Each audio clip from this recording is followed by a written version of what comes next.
नाजरीन आदाब। मौरखा 29 नवंबर 2024 मुताबिक 26 जमादिल अव्वल 1446 हिजरी के अवधनामा वाइस एडिशन में आपका खैर मकदम है। पेश खिदमत है अवधनामा में शाये खास खबरों की तलखीस। झारखंड के गवर्नर संतोष कुमार गंगवार ने आज शाम 4 बजे रांची के मोरहाबादी मैदान में मुनक़िद एक प्रोग्राम में हेमंत सोरेन को वजीर आला के ओहदे और राजदारी का हलफ दिलाया। हेमंत सोरेन ने रियासत के 14वें वजीर आला के तौर पर ओहदे और राजदारी का हलफ लिया। ये 49 साल झारखंड मुक्ति मोर्चा के रहनुमा की बतौर वजीर आला चौथी मुद्दत कार होगी। इस मौके पर कांग्रेस के सदर मल्लिकार्जुन खड़गे, लोकसभा में अपोजिशन लीडर राहुल गांधी, साबिक वजीर आला शिबू सोरेन और उनकी अहलिया रूपी सोरेन, बिहार के साबिक नायब वजीर आला तेजस्वी यादव, मगरबी बंगाल के वजीर आला ममता बनर्जी, साबिक वजीर आला शिबू सोरेन और दीगर मौजूद थे। पार्लियामेंट के दोनों ऐवानों में अपोजिशन संभल तशद्दुद और अडानी रिश्वत मामले पर बहस का लगातार मुतालबा कर रहा है, लेकिन उसकी इजाजत नहीं मिल रही है। नतीजाकार दोनों ऐवानों में कार्रवाई बार बार मुलतवी की जा रही है। इस दरमियान आज एक बड़ी पेशरफ्त उस वक्त हुई जब वक्फ तरमीमी बिल 2024 का जायजा लेने के लिए तश्कील ज्वाइंट पार्लियामेंट्री कमेटी की मुद्दत कार बढ़ाने से मुताल्लिक करारदाद पेश की गई। जेपीसी में शामिल अपोजिशन पार्टियों के अराकीन पार्लियामेंट कमेटी की मुद्दत कार में इजाफे का मुतालबा कर रहे थे। वक्फ बिल पर तश्कील जेपीसी के चेयरमैन जगदम्बिका पाल ने मजीद वक्त का मुतालबा करते हुए मुताल्लिका करारदाद लोकसभा में पेश की। इस करारदाद को मंजूरी मिल गई। प्रियंका गांधी वाड्रा ने आज जुमेरात 28 नवंबर 2024 को लोकसभा की रुकनियत का हलफ लिया। लोकसभा की कार्रवाई शुरू होते ही स्पीकर ओम बिरला ने उनका नाम पुकारा और उन्हें लोकसभा की रुकनियत का हलफ दिलाया गया। इससे पहले प्रियंका गांधी अपनी वालिदा और कांग्रेस पार्लियामानी पार्टी की लीडर सोनिया गांधी और राहुल गांधी के साथ पार्लियामेंट हाउस कॉम्प्लेक्स पहुंची। बाद में वो राहुल गांधी के साथ लोकसभा गई, जहां उन्हें ऐवान की रुकनियत का हलफ दिलाया गया। इस मौके पर राहुल गांधी काफी खुश नजर आए और उन्होंने अपने मोबाइल पर अपनी बहन प्रियंका गांधी की तस्वीरें भी ली। बता दें कि प्रियंका गांधी ने केरला के वायनाड लोकसभा से 4 लाख से ज्यादा वोटों के फर्क से सीपीआई के उम्मीदवार को शिकस्त दी थी। संभल की शाही जामा मस्जिद के सर्वे के खिलाफ मस्जिद कमेटी ने सुप्रीम कोर्ट का रुख किया है। मस्जिद कमेटी के मुतालिबे पर chief justice of India Sanjeev Khanna और जस्टिस संजीव कुमार की बेंच कल सुप्रीम कोर्ट में इस मामले की समाअत करेगी। मस्जिद कमेटी ने अपनी अर्जी में कहा है कि 19 नवंबर को संभल कोर्ट में मस्जिद को हरिहर मंदिर होने का दावा करने वाली दरखास्त दायर की गई। उसी दिन सिविल जज सीनियर डिवीजन ने केस की समाअत की और मस्जिद कमेटी का मौक़िफ़ सुने बगैर एडवोकेट कमिश्नर को सर्वे के लिए मुकर्रर कर दिया। एडवोकेट कमिश्नर भी 19 नवंबर की ही शाम को सर्वे के लिए पहुंच गए। ये सर्वे 24 नवंबर को दोबारा किया गया। जिस तेजी से ये सब कुछ हुआ उससे लोगों में शक और शुबहा फैल गया। दरखास्त में दावा किया गया है कि शाही जामा मस्जिद वहां 16वीं सदी से मौजूद है। ऐसी पुरानी मजहबी इमारत का सर्वे करने का हुक्म प्लेसेस ऑफ वर्शिप एक्ट और कदीम यादगारों और आसार कदीमा के एक्ट के खिलाफ है। उत्तर प्रदेश के वजीर आला योगी आदित्यनाथ ने जुमेरात को कहा कि उनकी हुकूमत चित्रकूट की फिजिकल और रूहानी तरक्की के लिए पूरी तरह से कमर बस्ता है। एक रोजा दौरे पर चित्रकूट पहुंचे मिस्टर योगी ने अवामी नुमाइंदों और अफसरान के साथ मीटिंग कर तरक्की और नज्म नस्र का जायजा लिया। उन्होंने कहा कि खुशकिस्मती की बात है कि हम इस मुकद्दस मकाम का दौरा करें और पूजा करें जहां भगवान श्री राम ने एक बार संत तुलसीदास जी को दर्शन लिया था। उन्होंने कहा कि हुकूमत चित्रकूट की तरक्की के लिए पूरी तरह से पुरअज़्म है। जल्दी ही वो मौका भी आएगा कि जब मध्य प्रदेश और उत्तर प्रदेश के लोगों को यहाँ से हवाई सर्विस भी मिलेगी। काशी के स्वामी जितेंद्र नंद सरस्वती ने वाराणसी में यूपी कॉलेज पर वक्फ बोर्ड के दावे पर नाराजगी जाहिर की।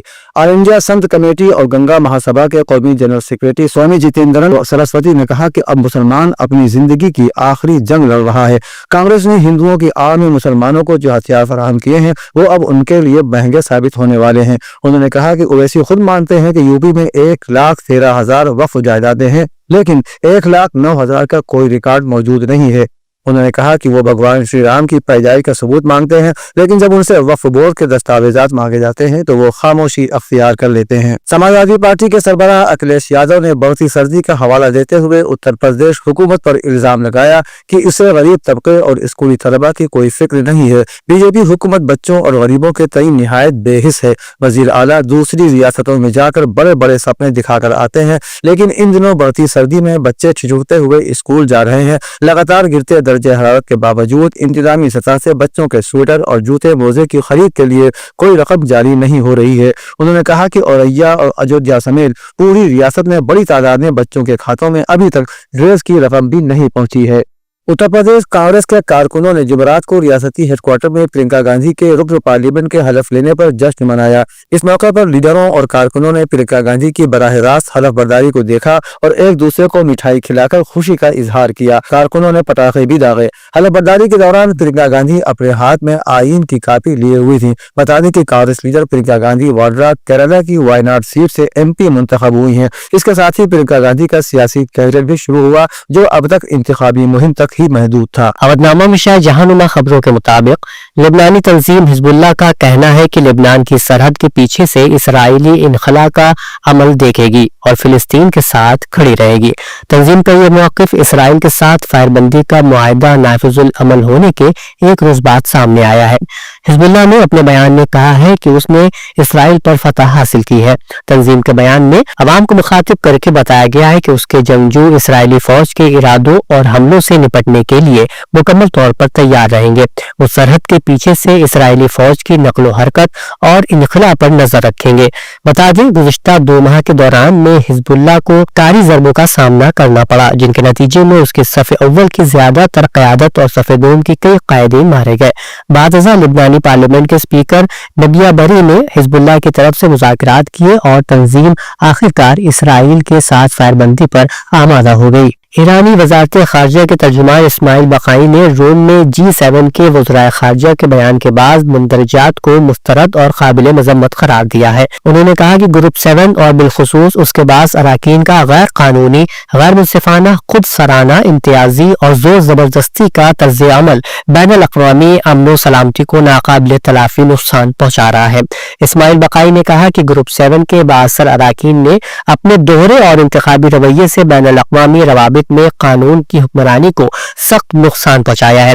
तर्जुमान वजारत खारजा ने कहा कि आलमी मुआशरा अदालत, इंसाफ, इंसानी मर्तबे का एहतराम और बैनुल अक़वामी उसूल और ज़वाबित की पाबंदी चाहता है। लेबनान में जंगबंदी के मुआहदे में फ्रांस की तरफ से अहम इसराइली दरख्वास्त का इंकशाफ किया गया है, जिसके बदले में उसे हिजबुल्लाह के साथ मुआहदे में सालिसी की इजाजत दी गई और उसके तहत बुध की सुबह से जंगबंदी मुआहदा अमल में आया। इसराइली नशरियाती इदारे के मुताबिक इसराइली वजीर आज़म बेंजामिन नेतन्याहू ने कहा कि फ्रांसीसी सदर इमैनुअल मैक्रोन लेबनान के साथ लड़ाई रोकने के मुआहदे को कबूल करने के बदले में उनके खिलाफ बैनुल अक़वामी फौजदारी अदालत के फैसले पर अमल दरामद नहीं करेंगे। फ्रांस अमेरिका के साथ मिलकर इस मुआहदे में सालिसी की कोशिशों में पेश रहा है, जिसने इसराइल और लेबनानी हिजबुल्लाह के दरमियान 1 साल से ज्यादा अरसे से जारी तनाज़े को खत्म कर दिया। एक और खबर के मुताबिक श्रीलंका में ताकतवर तूफान के नतीजे में आने वाले सैलाब में डूबकर हलाक होने वाले 4 बच्चों की लाशें निकाल ली गई हैं, जबकि 4 अफराद लापता बताए जा रहे हैं। अब ये तूफान सुस्त होकर भारत की जानिब बढ़ रहा है। गैर मुल्की खबरसां इदारे AFP के मुताबिक श्रीलंका में सैलाब के नतीजे में हजारों घर ज़ेर-ए-आब आने के नतीजे में अब तक 2,50,000 लोग अपनी रिहाइशगाहें छोड़ने पर मजबूर हो चुके हैं। भारतीय महकमे मौसमियात ने इम्कान जाहिर किया है कि जनूब मगरबी खलीज बंगाल पर मौजूद गहरा दबाव समुद्री तूफान में तब्दील हो सकता है। अवधनामा में शाये मज़ामीन को मुकम्मल तौर पर पढ़ने के लिए अवधनामा की वेबसाइट www.awadnama.com पर विजिट करें और ई पेपर पर क्लिक करें।